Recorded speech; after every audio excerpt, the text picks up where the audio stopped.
2019년 8월 30일 금요일 레위기 11장 1절로 28절 말씀.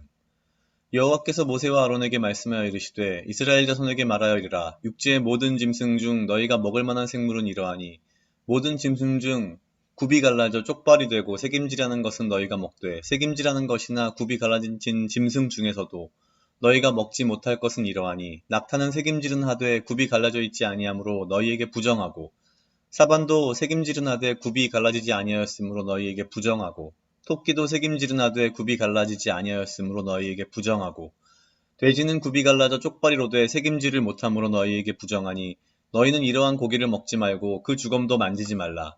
이것들은 너희에게 부정하니라. 물에 있는 모든 것 중에서 너희가 먹을 만한 것은 이것이니 강과 바다와 다른 물에 있는 모든 것 중에서 지느러미와 비늘이 있는 것은 너희가 먹되 물에서 움직이는 모든 것과 물에서 사는 모든 것, 곧 강과 바다에 있는 것으로서 지느러미와 비늘이 없는 모든 것은 너희에게 가증한 것이라. 이들은 너희에게 가증한 것이니 너희는 그 고기를 먹지 말고 그 주검을 가증히 여기라. 수중생물의 지느러미와 비늘이 없는 것은 너희가 혐오할 것이니라. 새 중에 너희가 가증히 여길 것은 이것이라. 이것들이 가증한즉 먹지 말지니 곧 독수리와 솔개와 물수리와 말똥가리 종류와 까마귀 종류와 타조와 타흐마스와 갈매기와 샘의 종류와 올빼미와 가마우지와 부엉이와 흰 올빼미와 사다새와 너새와 황새와 백로 종류와 오디새와 박쥐니라. 날개가 있고 네 발로 기어다니는 곤충은 너희가 혐오할 것이로되 다만 날개가 있고 네 발로 기어다니는 곤충 중에 그 발로 뛰는 다리가 있어 땅에서 뛰는 것은 너희가 먹을지니 곧 그 중에 메뚜기 종류와 배짱이 종류와 귀뚜라미 종류와 팥중이 종류는 너희가 먹으려니와 오직 날개가 있고 기어다니는 곤충은 다 너희가 혐오할 것이니라. 이런 것은 너희를 부정하게 하나니 누구든지 이것들의 주검을 만지면 저녁까지 부정할 것이며 그 주검을 옮기는 모든 자는 그 옷을 빨지니 저녁까지 부정하리라. 굽이 갈라진 모든 짐승 중에 쪽발이 아닌 것이나 새김질 아니하는 것의 주검은 다 내게 부정하니 만지는 자는 부정할 것이요 네 발로 다니는 모든 짐승 중 발바닥으로 다니는 것은 다 내게 부정하니 그 주검을 만지는 자는 저녁까지 부정할 것이며 그 주검을 옮기는 자는 그 옷을 빨지니 저녁까지 부정하리라. 그것들이 내게 부정하리라. 아멘. 오늘 레위기는 먹지 말아야 하는 음식에 대한 아주 구체적인 어떤 명령을 보여주고 있습니다. 가장 많이 등장하는 단어는 부정하다라는 말입니다. 물론 아직까지도 유대인들은 코샤라고 해서 이 원칙에 맞게 음식을 먹습니다. 이 원칙에 준하여 거의 비슷하게 먹는 또 다른 케이스가 이제 할랄이라고 해서 그 중동 지역 사람들이 먹는 음식이 있는데요. 지금 우리의 입장에서 이것을 이해하는 데 있어서는 뭐 이 음식들이 부정하다 아니다를 문자적으로 해석하기보다는 이러한 명령을 주신 하나님의 어떤 뜻을 한번 돌아보고자 합니다.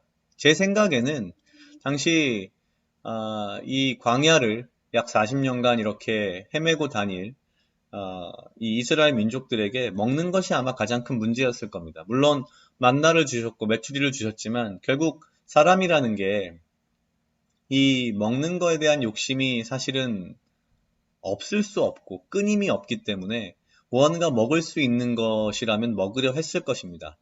아마도 여기서 하나님께서 먹지 말라고 하신 음식은 상당수가 지금 우리의 어떤 과학적 견지에서 보면 위생의 문제에서 보면 그다지 위생에 좋지 않은 것들을 먹지 말라고 하시는 듯합니다. 그 의미가 뭔가를 생각해 보면 하나님께서는 인간의 이 식욕에 대한 욕구를 알고 계셨고 또한 광야를 40년 동안 떠돌 이스라엘 백성들의 안전을 위해서 먹지 말라고 하신 것이 아닌가라는 생각이 듭니다.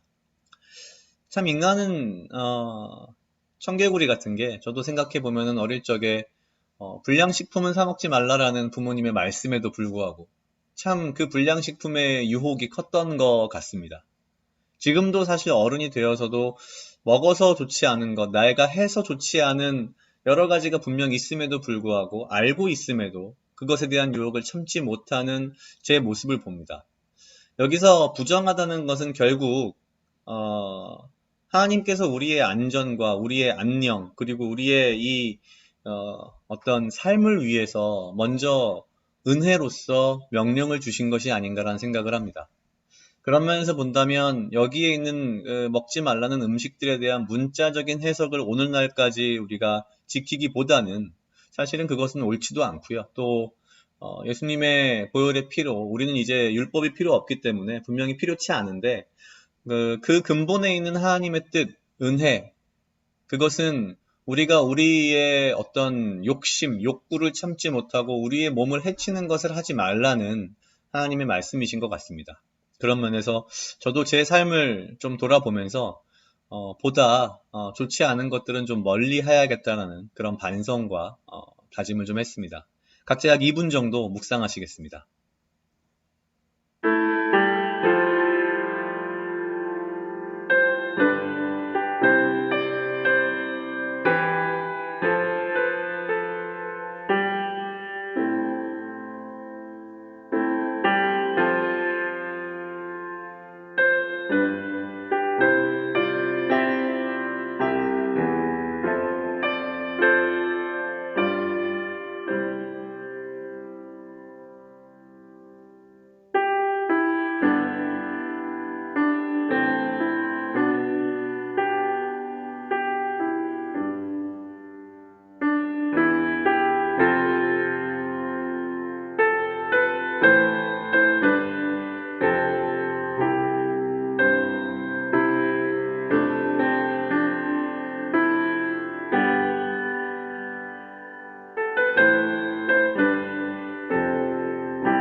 다 같이 기도하시겠습니다. 하나님 아버지 감사합니다. 주여, 이 하루도 나와 동행하여 주시옵소서. 주님, 나로 하여금 사랑하게 하시옵소서. 주여, 나를 해하려 하는 그 어떠한 무리들로부터 나를 지키고 보호하여 주시며, 주님, 내가 주님 주시는 지혜와 명철로 이 하루를 살아가게 하시고, 주여, 나에게 필요한 건강과 육체적 강건함을 허락하시옵소서. 내가 나의 몸을 해칠 수 있는 그 어떠한 행동이나 음식도 절제하면서 오직 주님의 말씀을 묵상하고 따르는 자가 될 수 있도록 주여 인도하시옵소서. 감사합니다. 이 모든 말씀 예수님 이름으로 기도드렸습니다. 아멘.